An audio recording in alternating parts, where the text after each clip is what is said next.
Je passe au point suivant, le point 13, comme chaque année, le rapport annuel de Nantes Métropole Aménagement, puisque nous sommes actionnaires de cette SPLA. Et Monsieur Hervauchon nous représente, il est administrateur dans cette SPLA, donc il va nous dresser le rapport annuel. Et je te passe le micro. Merci. Hop là. Ça passe. Merci Jacques. Oui, effectivement, donc c'est un dossier que nous passons tous les ans. Dans le cadre de mon mandat d'administrateur, obligation de rendre compte de mon mandat auprès de mon assemblée territoriale, donc la commune, donc du rapport d'activité 2019 qui a été donc présenté en commission. Je ne vais pas en refaire une lecture détaillée, mais simplement quelques éléments importants, comme c'est la première fois que je rapporte dans cette mandature. Je rappelle quand même Nantes Métropole Aménagement, qui est une SPL, une société publique locale, dont l'objet porte sur 3 sujets principaux: la réalisation d'opérations d'aménagement, la réalisation d'opérations de construction, et enfin l'exploitation des services publics à caractère industriel, commercial ou d'intérêt général. Alors, son capital social est constitué de plus d'1,7 million, 1 782 000 euros exactement. 18 administrateurs siègent au conseil d'administration et la ville de Bouaye a un siège. Les salariés, 45, un peu plus de 45 équivalents temps plein sur cette structure. Donc, dans le rapport, il y a plusieurs éléments. Vous avez les concessions d'aménagement. Alors, je vais passer, puisque nous ne sommes pas concernés, Bouaye, dans ce domaine-là, c'est plus concentré sur la ville de Bouaye.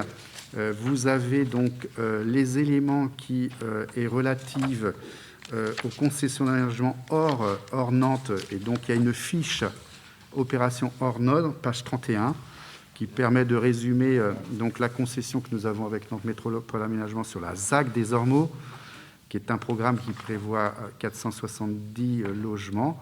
Cette opération, je rappelle, avait été confiée par la ville de Bouaye depuis le 11 avril 1996, donc une vieille concession, puis qui a été transférée à Nantes Métropole en 2011.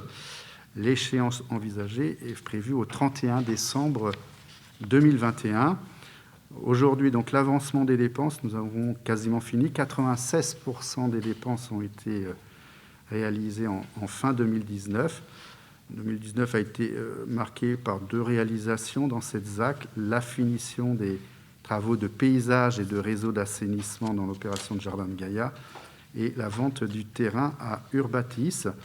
Et en 2020, on vous présente les éléments qui seraient envisagés: la commercialisation de l'eau, la vente du terrain de l'école à la ville de Bouaye. Alors c'est fait, mais comme c'est le rapport 2019, l'année prochaine, je vous redirai que c'est fait. Il y a un an d'écart. Oui, il y a un an d'écart. La finalisation des travaux du réseau d'assainissement et puis le lancement du chantier d'Urbatis, ça sera en 2020. Voilà, donc je ne détaille pas toutes les autres opérations dans les autres communes. Immobilier économique, nous ne sommes pas concernés pour Bouaye, en ce qui nous concerne. Et puis les éléments de synthèse financiers. Donc aujourd'hui, un chiffre d'affaires en 2019 de plus de 30 millions, 30,6 millions d'euros. Un produit d'exploitation en un peu moins de 8 millions et un résultat net de 134 kg. Ce bilan financier est détaillé par secteur aménagement, secteur immobilier économique, dépenses, recettes. Je ne rentre pas dans les détails, sauf si vous le souhaitez. Le niveau de fonds propres s'élève à plus de 4,3 millions. Voilà pour les éléments financiers. Et enfin, sur la participation des élus au conseil, sur 3 conseils en 2019, j'ai été présent sur 2 conseils et j'ai reçu 460 € de jetons de présence, donc 230 par séance. Conformément aux délibérations qui avaient été prises. Y a-t-il... J'ai récupéré le petit micro. Oui. Est-ce qu'il y a un espoir qu'on ait des rapports plus proches? Enfin, je me demande avec un rapport de fin 2019 et encore l'année 2019, pour mémoire, ce n'était que le budget probable.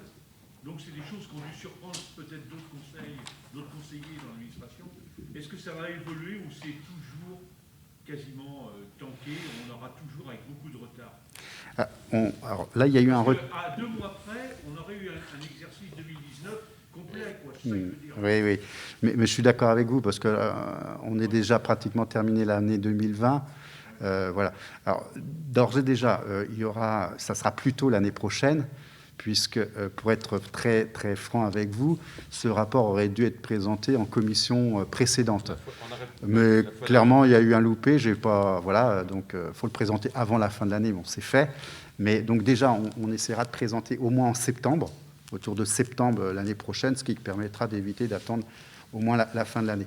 Pour le reste, je dépends de la production du rapport d'activité qui est transmis à l'ensemble des administrateurs. Mais l'année prochaine, on n'attendra pas décembre pour présenter ce rapport. En tout cas, j'y veillerai.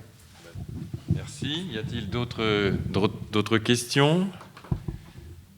Eh bien, je mets aux voix l'approbation de ce rapport. Qui s'abstient? D'accord. Qui vote contre et qui vote pour?